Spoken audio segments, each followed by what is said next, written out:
നമസ്കാരം, റിപ്പോർട്ടർ മലയാളിയിലേക്ക് സ്വാഗതം. ഇസ്രായേലിലെ ഇറാന്റെ മിസൈൽ ആക്രമണത്തിന് പിന്നാലെ ലോക സമാധാനത്തിന് വീണ്ടും കോട്ടം തട്ടിയിരിക്കുകയാണ്. ഇസ്രായേൽ സൈന്യവുമായി സഹകരിച്ച് ഇറാന്റെ ആക്രമണത്തെ പ്രതിരോധിച്ചുവെന്നാണ് വൈറ്റ് ഹൗസ് ഇപ്പോൾ അറിയിച്ചിരിക്കുന്നത്. ബൈഡനും കമല ഹാരിസും ദേശീയ സുരക്ഷാ കൗൺസിലുമായി അടിയന്തര യോഗം ചേർന്നു. ഇസ്രായേലിന്റെ തുടർ നടപടികളെ കുറിച്ച് അമേരിക്ക ഇസ്രായേൽ സർക്കാരുമായി ചർച്ച നടത്തുമെന്ന് സുരക്ഷാ ഉപദേഷ്ടാവ് ജെയ്ക്ക് സള്ളിവൻ വ്യക്തമാക്കി.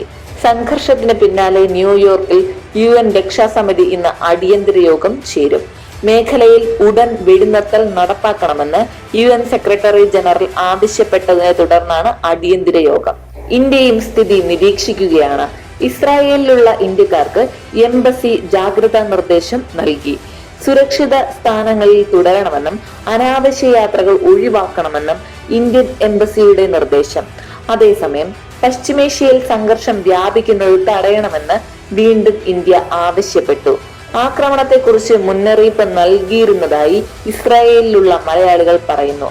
സുരക്ഷിതമായ ഇടങ്ങളിലേക്ക് മാറാൻ ഇന്ത്യൻ എംബസി നിർദ്ദേശിച്ചിരുന്നു. അതിനാൽ അപകടം സംഭവിച്ചില്ലെന്നും സംഘർഷാവസ്ഥ നിലനിൽക്കുന്നതിനാൽ ആശങ്കയുണ്ടെന്നും ഇസ്രായേലിലെ മലയാളികൾ പറഞ്ഞു.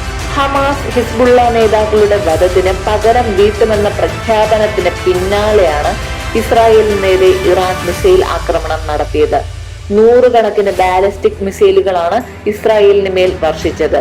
എന്നാൽ ആക്രമണത്തെ ഫലപ്രദമായി നേരിട്ടതായി ഇസ്രായേലും അമേരിക്കയും പ്രതികരിച്ചു. അതേസമയം ഇസ്രായേലിന് കനത്ത തിരിച്ചടി നൽകാൻ കഴിഞ്ഞുവെന്ന് ഇറാൻ അവകാശപ്പെട്ടു. 90% മിസൈലുകളും ലക്ഷ്യത്തിൽ പതിച്ചുവെന്നും വാദം. അതേസമയം ഇറാൻ ചെയ്തത് വലിയ തെറ്റെന്ന് ഇസ്രായേൽ പ്രധാനമന്ത്രി ബെഞ്ചമിൻ നെതന്യാഹു പറഞ്ഞു. ചെയ്ത തെറ്റിന് ഇറാൻ വില നൽകേണ്ടി വരുമെന്ന് ബെഞ്ചമിൻ നെതന്യാഹു പ്രതികരിച്ചു.